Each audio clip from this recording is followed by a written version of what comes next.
Hi friends, it's Shannon. Today I'm going to get you started on making one of my favorite little ditties to make, a yarn wrapped rope bowl. I do both yarn and fabric wrapped rope bowls, and this is for the yarn version. They are, I would call them crafting cousins. There's a little bit of similarity in the techniques for both of them, but they are definitely different. So you can use any scrap yarn you have. I recommend worsted or bulky, and I like a 3/16 inch, which is kind of the base model of cotton clothesline, but you can use any rope that you want to use, actually. You're not piercing the rope for this as you work on your patterning, so even a rope that is nylon would work. I haven't done it. I've only used the cotton clothesline, which is my preferred rope, but you do you, boo. So there's so much you can do, so many sizes you can make, and color play. And I've even added a little texture to the front of some of them and added handles to others. You can get very fancy. I've stayed pretty non-fancy for mine, pretty simple, but you can definitely do a lot of other techniques on top of these little bowls. So this is a good kind of beginner starting point for it. So what you'll need, I usually start with about 6 yards of cotton clothesline. Doesn't have to be perfectly measured.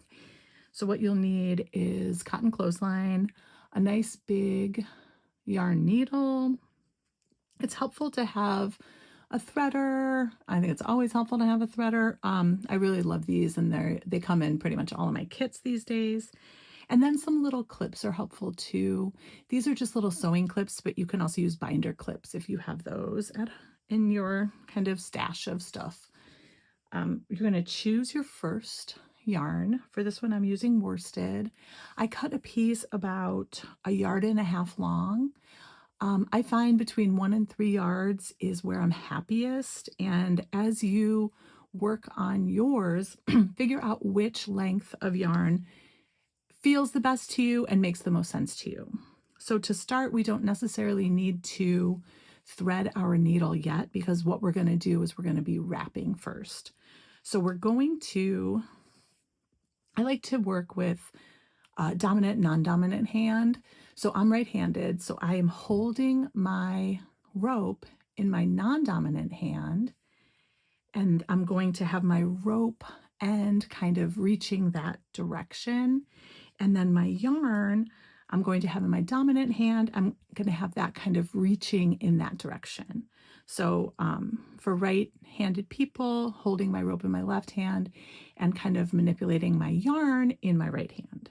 So what I'm going to do is I'm going to lay them side by side, and I'm going to have my rope be a little longer than my yarn. And I'm going to start wrapping my yarn away from myself over both the yarn and the rope. And what I want to do as I do this is I want to fill in all the space so I cannot see my rope. There might be some aesthetic reason that you do want to keep part of your rope visible, and if that's the case, that's just fine. For a typical bowl or basket, you're going to be covering your entire yarn. I have a little bit of looseness here. I'm not worried about it, but if you want that to be nice and snug, you can. If you know what kind of a crafter I am, I'm a little bit of a more on the messy side, which is totally fine with me. Okay, so you want to wrap about 1 inch of your yarn, and then you want to fold your piece. And I like to fold it up first. And so I'm folding so the end is folded up above where my length of rope is. And then I'm still going to wrap the same way. So that little loosey-goosey part, I'm just wrapping over it. I have a small loop here. it's a little, look at that, I can just pull it out a little bit. So I've got a hole in the center of where I folded it. So I've got this little loop here, and I'm still folding away from myself. So I'm always kind of going up and over the piece that I'm wrapping away from myself. And I'm going to wrap until my end is just about covered. So I've got about an inch wrapped beyond there. Now what I'm going to do, I'm going to fold one more time. So I'm going to fold my loop down below where I was wrapping, and in the meantime, I'm going to put my yarn end on my needle. So I'm folding this below, and then I'm going to take my needle and I'm going to come up in that little hole that I made when I did my first little bend from the bottom to the top. And then I'm going to go up and start wrapping just around my rope. There are different reasons you would want to do a different number of wraps. I find that 5 is a good number. The first time I did it, I wrapped, I think, like 12 wraps, and I did it very loosely. So your first basket might look a little bit like this. It's still cute, but it is loosey-goosey. So as you're wrapping, remember that you want to have a nice, snug tension, both with the way you are pushing your rope to lay against itself and with how tightly you're wrapping, particularly when you are going through to put your layers together. So this is one that I've made more recently, and I'm still working on it, obviously, but it's a lot more snug. Whereas this one, you can stick your finger right through those rows or layers or rounds or whatever you might call those. All right, so what I'm doing, I'm holding with my non-dominant hand, I'm holding the rope, and I'm holding the yarn with my dominant hand, and I'm wrapping about 5 wraps or so, and then I'm kind of squeezing it together with the loop that I created. I'm going up through the center of that loop from the back to the front, just like that, snugging everything, and then I'm doing some more wraps. Now again, this is not the most perfect one I've ever done because I'm doing a quickie little demo, but as you're wrapping, try to cover as much of the rope as possible.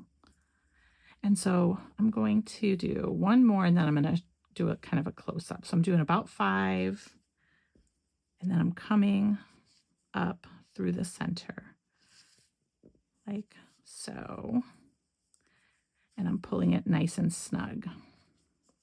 So as you can see, you've got kind of a star of stitches coming out through that center.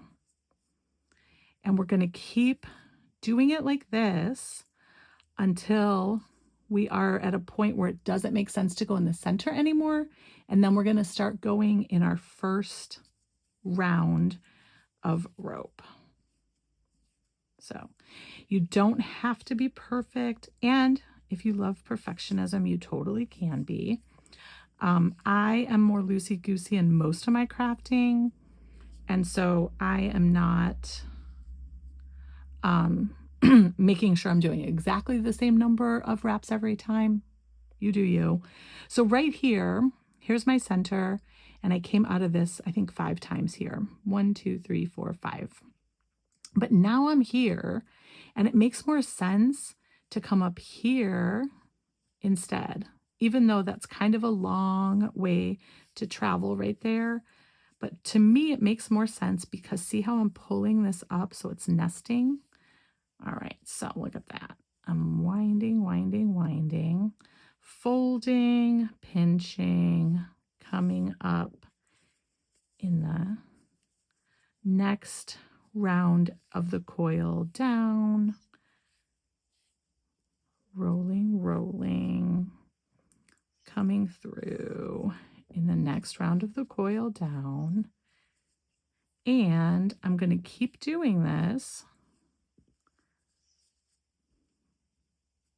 until I run out of thread. I like to do this until I've got about maybe 2 inches, an inch or 2 of thread left. And then I can bring my next color in, or if you're just doing a single color basket, just another strand of your yarn. And this is a really good time to kind of think, did I like how long my thread was? Did I like how long my yarn was? Do I want it longer? Do I want it shorter? Because your next one, you can cut whatever length you want. I also want to draw your attention to the fact that it is time to start going through the space between our rounds, which is more apparent the farther out you get. And so what I mean by that is I'm going to come up between these 2 rounds. Sometimes what I like to do is always come up on one side of my previous vertical stitch, my previous anchoring stitch, because that is what is building these rounds, is these stitches. So they're anchoring the layers of rope together. So wrapping, wrapping, wrapping, wrapping. I'm going to do one more, and then I'm going to show you how I change colors. And that'll be a different video. So I'm going to say goodbye for this video, and then the next video will be called how to change colors in this kind of a basket. All right.